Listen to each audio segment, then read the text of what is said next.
Hi there, Sanbonani Molweni. Welcome to Faith Channel. If you're here, please subscribe before the end of the video if returning. Thank you for love and support. I appreciate you. Ngathi kuba ngcono guys iflu. Siyakhuluma ke izingane zesithembu.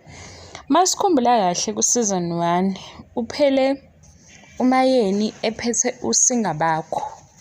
uMayeni uphele ephethe uMinor Things. So show ukuthi indaba sisingane uMinor Things kasho baba wakhe uMpumelelo wathi kuvuyo uma uTirele efike eMzumbe nepregnancy sebexoxa uvuya kame eceleni kwakhe uvuyo mayethi hayi ngeke ngikwazi wathi hawu usehlulwa iMinor Things izinto ezingcane kanje yabo. So season 1 uphela kanjalo silangazelele ukubona uMayeni noma kaSingabakho noTirelo. Sifuna ukuzwa phela uMayeni sesike sambona ekhuluma noVuyo, sambona futhi uVuyo njengoba kuyindleyana yaMayeni yengubo wayekhona uVuyo wayemodela lapha akakhulumanga kodwa ngoba sesiyamazi mawubuyela kuleyo episode la Mayenis fashion collection ukhona uVuyo kulaba abawokhayo kulaba abamodelayo noma ngabe yini ke bakhombisa ngeingubo wayekhona uVuyo lapha ngaze ngathi hayibo nangu uVuyo wayekhona kodwa ayikuthando nesithembu abamnikezanga ithuba lokuthi nje aphawule kodwa kulowo mcimbi wayesekhona. Asazi ukuthi nabanye babekhona mhlawumbe babehleli phansi asazi ngoba abanye bayasho nje ukuthi uMayeni uclose noVuyo kodwa asisayikhulumi ke yaMayeni noVuyo. Sifuna ukubona uMayeni noTirelo njengoba besemqalile nje nikhuluma la ku social media nithi shothi uMayeni uyakhetha uyodala ukuthini akakafiki kodwa sibonile izithombe zaSingabakho nomhlophekazi ukuthi ke uSingabakho usebuya khona eMzumbe. Sabona futhi ukuthi hawu uSingabakho usendlini kagogo. Sifuna ukuyazi ke indaba ithini uTirelo ngempela ufuna ukuthi uSingabakho ehlale eMzumbe okwenzakalani silindele leyo ndaba. Ngixoxele isigaxa guys isigaxa. We guys noma phela kuyindaba engayazi nginithi nje fahla yaze yangithusa le ndaba. Khona omunye sisi yabo eminyakeni emngangazi siminyaka edlulile sasixoxa nje indaba zokuthi abaprofethi nabafundisi benza izinto ezirong kanjani. Hayi uSisindini wadefenda ke yena lo owakhe umfundisi wakhe noma umprofethi wakhe ngathi mina hayibo phela ukwazi manje ukuthi usungadefenda umfundisi kangaka kuze kube ngathi i-boyfriend yakho umuntu wakho. Hayibo sina siyakhuluma nje ukuthi abanye bayazenza izinto ezishaqisayo ezenza ukuthi abantu besabe ngisho isonto. Wami udefenda umfundisi wakhe ngathi mina kodwa wena indlela odefenda ngayo ayizwakali njengomuntu odefenda umfundisi ombona esontweni futhi waba offended ngaleyo nto. Ngicela untshe isigaxa ngangiqinisile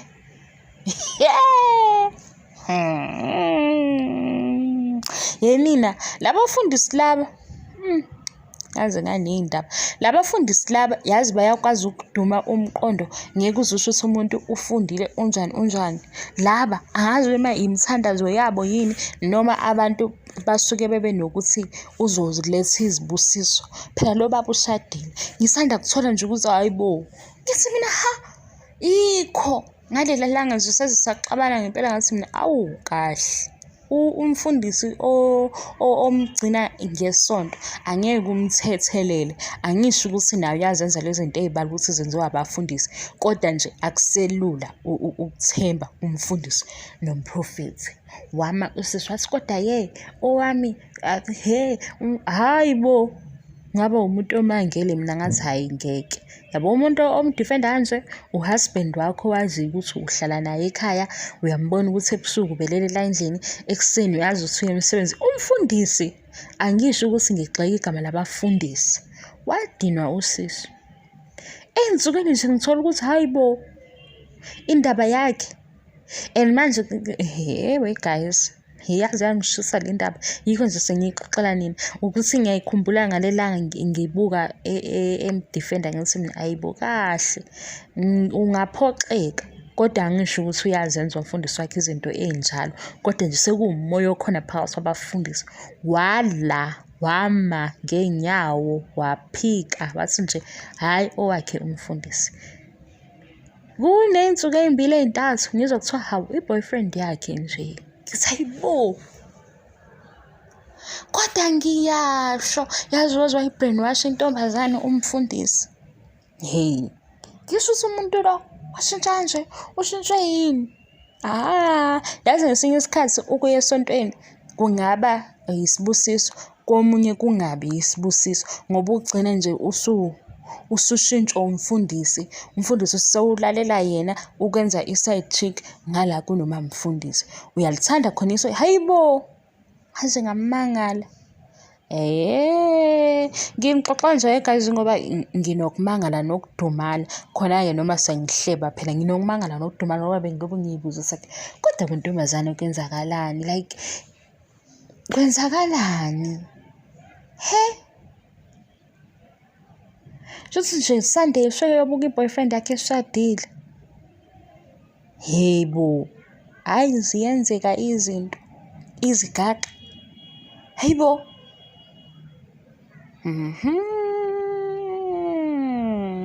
Labafundisi labazi bakhuluma bathini? Bakhuluma bathini ngempela ngoba ushadile. Kodwa sengiyasho nje ukuthi ngoba ushadile ngoba nami ukhona engingamboni umfundisi engimazele esontweni wayesengicashele Pick n Pay kanti uhamba nomunye usisi. Ngathi hayibo waze wayifihla mina ngiyithulela ngeke ngize ngibabingelele futhi nje nami ngenza ngathi angimazi ngabona ukuthi azamshaya amahloni. Hhayi idimoni lomjolo engabe idimoni lomjolo noma idimoni longayiphathi kahle ligcwele yonke indawo ngimangele kodwa ngontombazane ngoba nje useso-right. Hayibo ngiyasho kodwa uthi khona into engathi kahle. Kanti uthene kumfundisi kodwa angasho ngalela langa athi mina hayi ngeke. Umuntu ongahlali naye awumdifendi kangaka. Ngisho ingane yakhe yini izinto ezenza ekhaya angeke uze uthi seyingaphandle uyazi ngoba uma isengaphandle mhlawumpe iba omunye umuntu la ekhaya ibe omunye umuntu. Wathi ngeke nje man of God ngeke. Hawu man of God i-boyfriend. Hayibo nina babazane. Hayibo. Kuthi phela ngeke ngize ngimtshele manje ngithi uyakhumbula ukuthi ngalela langa ukuthi wawusuthukuthele kanjani kanti uthukuthele nje uyazazi iy'ndaba zakho. Hawu shuthi ngangaqamba amanga. Hawu ngangaprofetha mina. Yazi ngempela into ngiyibuye ngithi hayibo mase ngithi ngiyilandela yiyo. Nalo wayeseshintsha ebusweni kanti sikhuluma nje ngabanye abangenzi kahle asikhulumi ngowakhe. Wasesikoda ngeke owami umfundisi ngeke owami uprofethi. Hawu prophethi-ke kodwa angazi ngidumele nginokungaphatheki ngidumele ngale ndaba kodwa phela akusiyindaba yami kodwa ngidumele nje ukuthi hawu mfethu uhlakaniphe kangaka yini engakwenza ukuthi umfundisi edlale ngawo. Nina labantu banayo into abafundisi banazo izinto abayifakayo ezenza abantu babe hypnotize. Ngeke. Yabo lo gere indlela ovele waba yiyo. Yabo umuntu obonayo ukuthi u-right, muhle, ufundile, usebenza kahle, angaba no-partner o-right, engashada futhi umuntu o-right, avele nje ayiphendule i-side chick kamfundisi. Hhayi cha khona indaba nje engiyihlebelayo ngoba ngiyihlebela nina vele asazani. Ngeke ngize ngibanjwe kodwa ngoba ngiyibuzisa hayibo ubani yini inkinga yakhe yilo mfundi. Yazi nami umuntu ngempela kuyasho ukuthi umuntu othandana naye uyakwazi ukuthi eyijike impilo yakho uma engekho right futhi eyisigebengu. Wesi-ke yena-ke ufihlile phela manje iyiphi inqubekela phambili nomfundisi ononkosikazi. Hayi ngidumele kodwa ngase ngithola indaba yesiphiwo sami ukuthi hayibo ngaprofethela into ekhona ungilobu ngiyibambezela ngizama into ey'bhekele nale ngabe ngiyaprofetha. Hawu ngasibuka lesimo ngasibona nasi yiso. Hayi Hayi ngiyivale le video guys, abanye bayafika la baningi abafika la becasuke kulezi iy'nsuku. Ngicela ukusho guys, lokho engenza ngakho njengamanje yona ndlela evumayo ngenxa yokuthi kumatasatasa. Mase kungekho-ke matasatasa sengizokwenza nje nge-order enhle njengoba nazi ukuthi ngiyazama. Ngingasahleki kakhulu, nginganifakeli futhi igaxa. Okwamanje nje ngizoloku ngithi asiyigaxa engiyitholayo, hayibo ngaze iy'ndaba zabantu. Khona omunye umama yabo dala wayewumasitendi wethu, wayeney'ndaba ey'ningi esixoxela iy'ndaba zabantu, futhi ngibona ukuthi hayibo ngathi kuyamjabulisa ukuthi sixoxele iy'ndaba zabantu nje, kodwa sesiyingane ngempela sirent esixoxela iy'ndaba zabantu. Ngithi hayibo iy'ndaba zabantu, iy'ndaba zimjabulisa nje, sengiyazi manje. Zona iy'ndaba zinayo indaba yokuthi zikulibazise, uyabo unganayo kakhulu iy'nkinga onazo, kodwa ngisho phela ukuthi into efanele niyenze leyo. Kodwa nje ngihlezi ngiyibuza ngithi hayibo umama omdala nje yindaba ejabuliswe iy'ndaba zabantu, kwala bantu esixoxela ngabo asazi, kodwa nje wayesixoxela iy'ndaba nathi sithi hayibo ziyakhala, hayibo iy'gaxa zaselokishini. Nangu-ke sekuyimi la. Hawu kulokho kuvela kodwa kancane ukuthi shuthi nginalolu bizo lokukhuluma ngey'ndaba zabantu. Hayibo ngaba nobizo olubi kanje? Ngeke. Kodwa senza ama-reviews-ke nami, seningangisukela nje nithi ngikhuluma iy'ndaba zabantu. Mina ngikhuluma iy'ndaba esiy'bone ku-TV. Angiyena nje ngisho umakhelwane ongambiza umxoxeleni ngokuthi abantu kunjani. Ngiyithola ku-social media, ngiyithole ku-TV. Hhayi ku-social media ngiyayithola. U-WhatsApp wami awunay'ndaba zabantu, bekho abantu engibahlebayo nokuthi ngingasabi ukuthi mangaphenqwa ku-WhatsApp kuthiwe hayibo kanti uhleba kanje.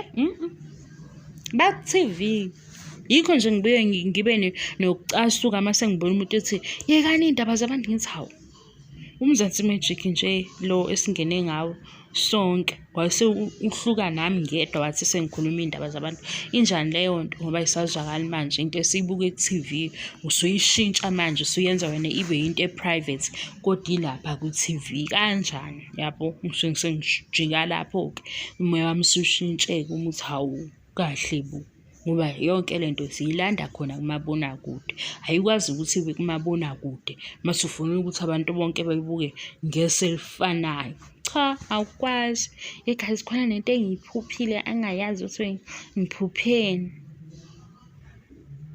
Hayibo into engiyiphuphile yona ayibanga yinhle ukuthi ngisayicubungula ngiyibuze kubantu abadala ukuthi isho ukuthini. Uma bengitshela ukuthi isho ukuthini sengizobe ngizomxoxela ukuthi ngiphupheni.